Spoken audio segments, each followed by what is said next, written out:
आता आपण mummy रिस्ट्रेनची procedure बघू, ठीक आहे? हो, त्याच्यामध्ये काय आपल्याला बेबीला काय करायचंय, कव्हर करायचं. कशासाठी यूज करतो आपण? बेबीला हीट वगैरे सॉरी वाफ राहायला पाहिजे, बेबी कोल्ड याच्यामध्ये नाही गेला पाहिजे, हायपोथर्मिया नाही झाला पाहिजे म्हणून आपण हे प्रोसिजर करतो. प्रोसिजर नाही, ही एक म्हणजे टेक्निक आहे, ठीक आहे? त्याच्यामध्ये आपल्याला काय करायचंय, क्लॉथ घ्यायचं. या क्लॉथला काय करायचं आपल्याला ट्रायंगल शेपमध्ये पहिले फोल्ड करायचं, ठीक आहे?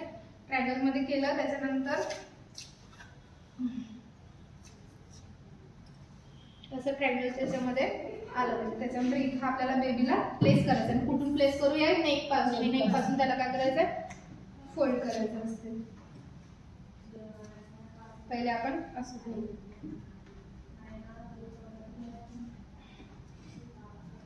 आणि मग काय करू, बेबीचा हेड आपण चांगल्याने पकडून ठेवू की त्याच्या हेडला काही हे नाही झालं पाहिजे. आणि हा वाला जो आहे रिमेनिंग वाला तो अंदर स्टक करून टाकायचा, ठीक आहे? आता आपल्याला हा इथे स्टक केल्यानंतर आपला हा जो पोर्शन आहे त्याला आपल्याला बेबीच्या या नेक पासून आणायचं, ठीक आहे? इकडून आणून पूर्ण याला काय करायचं आपल्याला, तेव्हा बेबीला कसं पकडू, असं पकडू, असं पकडून आपल्याला याला सिक्युअर करायचं, ठीक आहे? आणि कुठं पण असं हे नाही आलं पाहिजे, ओके?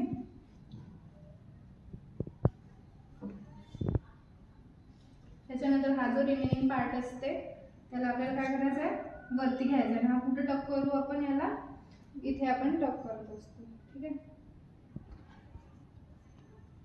झालं, हे असते मम्मी रिस्ट्रेन, ओके? क्या मम्मी